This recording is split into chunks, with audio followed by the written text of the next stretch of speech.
Hello नमस्कार दोस्तों। अभी हमने एक ट्रेड पंच किया है बिटकॉइन में जो सेल साइड का है। देखते हैं हमें ये प्रॉफिट देता है या लॉस देता है। हम वेट करेंगे टारगेट का।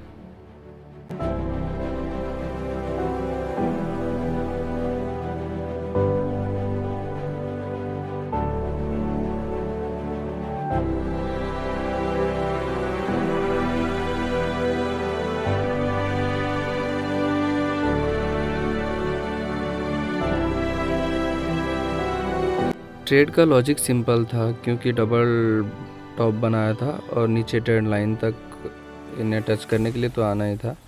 तो इसके लिए हमने यहाँ पे एक सेल साइड का ट्रेड पंच किया।